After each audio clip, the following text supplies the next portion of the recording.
Hello to everyone. We make mistakes because we don't have experience, but the experience comes from the mistakes we already made. What a paradox! It's like a paragraph 22, never-ending circle, isn't it? In this video, I'm gonna talk about the 5 things you're probably doing wrong. Stay with me.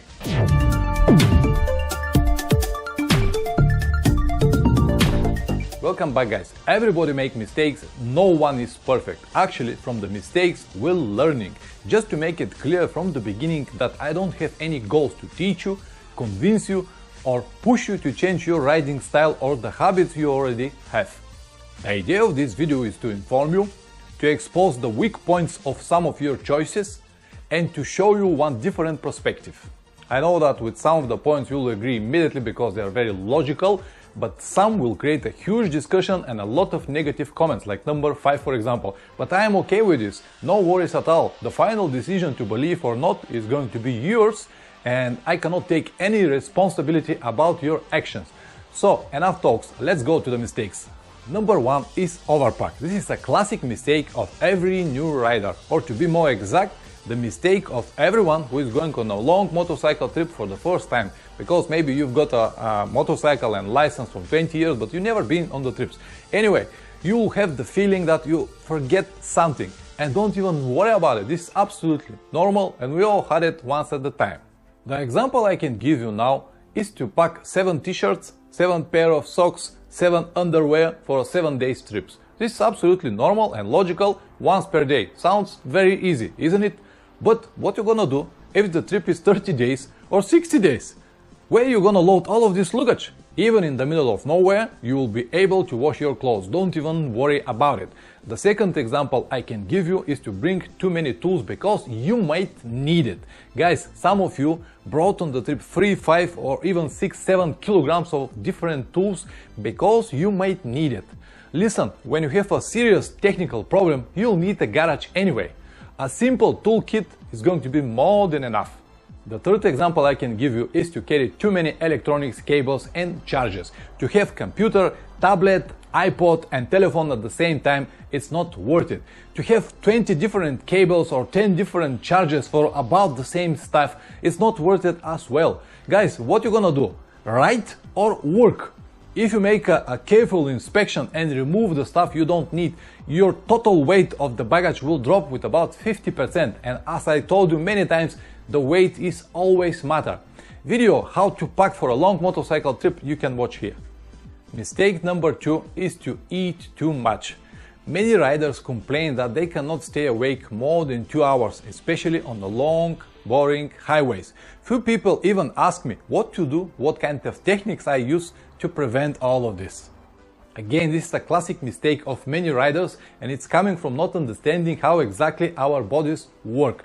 What you know is that the food gives energy, which is absolutely truth, but what most of the people cannot understand that to have this energy, first the food needs to be digested, and it takes everything between 2 and 8 hours. During that process, the body will use a lot of energy. Actually, when you eat a lot, you give so much work to your body that anything else, it doesn't really matter because the food is with priority. So forget about heavy meals and big steaks until you get to your hotel or your camping later in the evening. Mistake number 3 is to take too long breaks. What I notice in my trips that the first few hours of any trip are the most difficult. When I start riding, everything is going so slowly. I'm always checking the time on the dashboard and the mileage, and I'm constantly looking on it. I said, okay, 10 minutes, 5 kilometers, man, it's getting so slowly, I cannot find a proper position. I always adjusting the mirrors or stuff like that. But after a couple of hours, I'm entering in so-called riding mode, and everything became more easy and smooth. Actually, after 500 kilometers, I feel much better than the first 100 kilometers. I'm not joking, it's absolutely true. The problem is that when you make a break, you actually exit from that riding mode, and then you have to start again. With this, I'm not saying that you should ride all the time without any stop. No, absolutely not. The breaks are necessary, no more than 2 hours, and you have to stop. What I'm saying is to make short breaks, 15-20 minutes maximum. Another good reason to have a short breaks is your average speed, because it doesn't really matter how fast you ride between the breaks if you stop for an hour or 2. At the end, you will have a low mileage than someone who ride with 100 or 110 like me, but have a 15 or 20 minutes breaks. Mistake number 4 is to have a full rain suit instead of two different parts, jackets and pants. This topic actually came from a comment who was sent to me recently. Is it better to wear a rain suit from two parts or one part? Thank you for this comment. Actually, it's a very good question. So technically, guys, it's better to have a full rain suit because it's protect better. What I mean is that between the jacket and the pants, it's a gap. So when you have an all-day riding, the water actually going under the jacket and wet some parts of your riding gear. If your riding gear is fine, if the riding gear itself protects, it's fine. But if you have, for example, a summer jacket underneath, does mean at the end of the day you will be completely wet. But here you go, the important but again. It is very difficult to wear this full suit, especially when you're on the highway, under the bridge, and it already start to raining and all of these cars are going boom on full power and you jumping like a chicken on one leg trying to put this suit. So this is the difficult part. And another one reason to have a two parts jacket and pants are that you can use it for different purposes. For example, on the cold mornings I use only the jacket as an extra wind protection, and when it became hot I just remove it. Or another one example is to use only the pants when I'm riding in the muddy conditions, just to protect my riding gear to become mud everywhere. And another one question you might have, do I need my rain covers for my boots? Yes guys, you need it, because sooner or later any boot will give up. There is no such a thing like a 100% waterproof.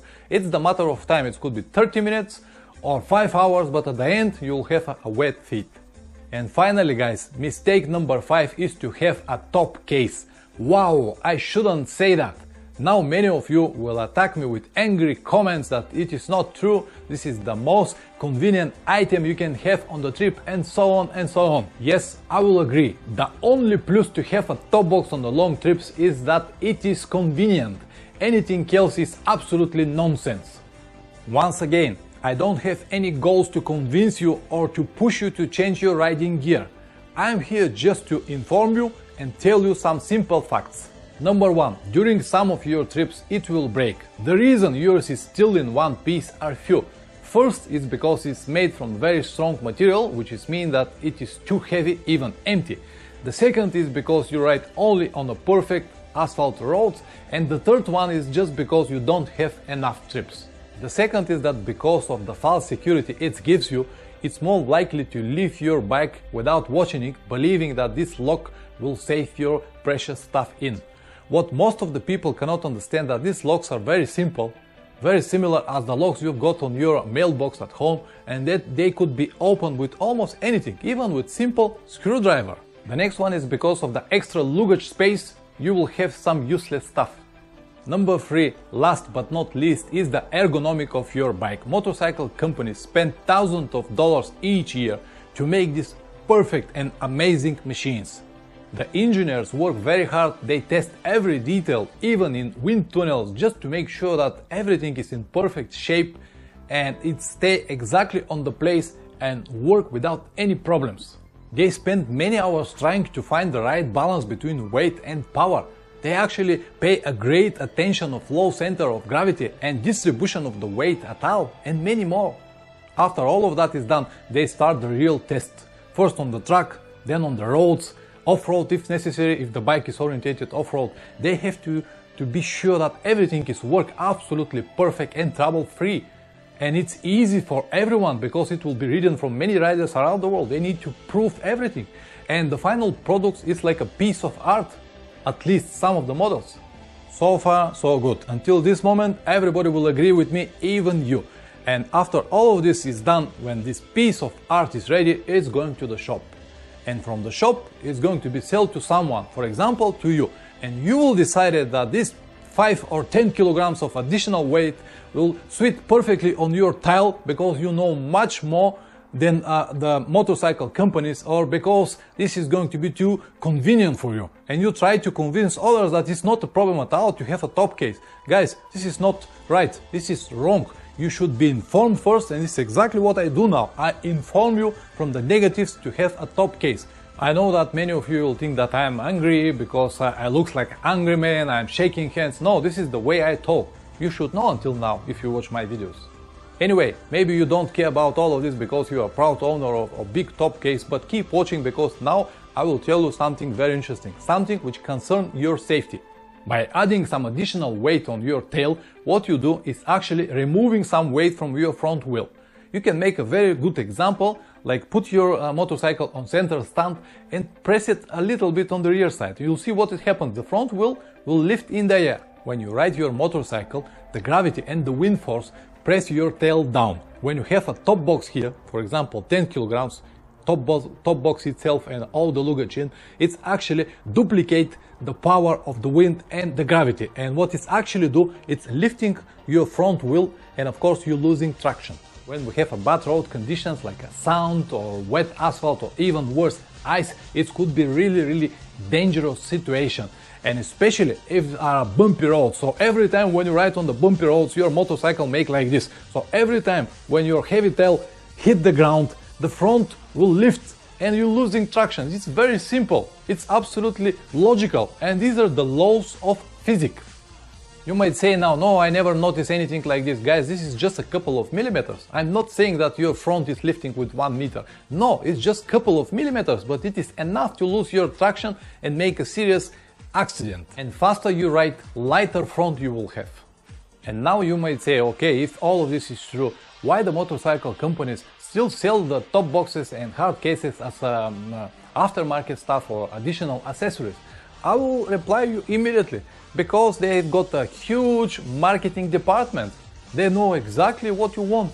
They know what exactly you will like to buy. And most of these services on long term make more money than the actual company producer or the actual model they sold you. Everybody knows that the cigarettes and junk food is not good for our health, but it's still for sale everywhere. There are actually just a few models on the motorcycle market at the moment designed with the stock top case and hard boxes, and they are safe to use. And this is a Honda Goldwing, BMW 1600 or Triumph Trophy and a few more. Anything else is just nonsense. And now of course I expect a huge wave of angry comments. You're not right, you don't understand anything, what you know and stuff like that. Guys, I'm okay with this. You can even delete your subscription and I'm okay with this as well, as long as this information helps someone to take the right decision. As usual guys, thank you very much for watching and don't forget to subscribe. See you next time. Ciao.